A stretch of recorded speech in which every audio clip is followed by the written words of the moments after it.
There's only one more thing I want to do before I get to Arnold, and that is talk about the display options. And you might really enjoy this part. I hope you do. So in display options, I have the ability to turn on or off my resolution gate.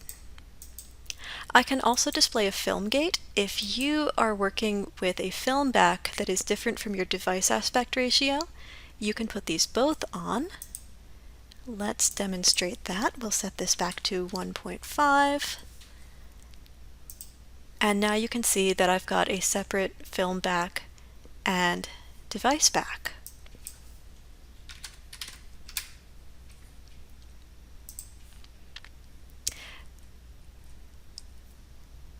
I can display or hide the gate mask. I like working with the gate mask turned on, but everybody's different. If you like the gate mask but you feel like it's too strong, you can turn down the gate mask opacity so it becomes more subtle. And if you feel like it's just too gray and drab, you can change the color. So I can make mine yellow, bright yellow, a little bit more orange. And then go back and blend it in or make it completely solid. Whew, don't go into the yellow area. Nice and subtle. So those are some fun things that you can do. You can also turn on a field chart. So when you're first setting up your shot, if you're working on getting into your thirds and you want to be sure that your proportions are good, having the field chart might help you. If it seems like it's a little too busy, you can turn it off. Nothing wrong with that. But sometimes when you're just setting up a shot and you want to know where in the frame things are hitting, or you want to be sure that you're using a certain line, the field chart will help you with that. Now my shot is very symmetric.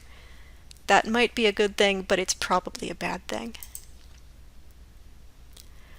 I can also turn on my safe action and safe title regions.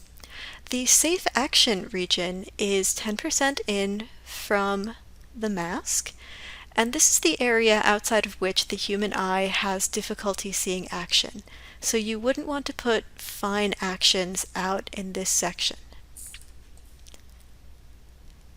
The safe title region is another 10% in, and this region here, let's turn action safe off, this region here is the region outside of which the human eye has trouble reading text. So if you were doing a title sequence, you would want to keep all of your text in here. I do like working with these on. I think that it helps me frame my shot, and I think it helps me just remember that there's this area out here where people are going to have a hard time seeing things. So when I frame my shot, I maybe don't want all of the important things going all the way to the edge. I want those to stay maybe a little more central.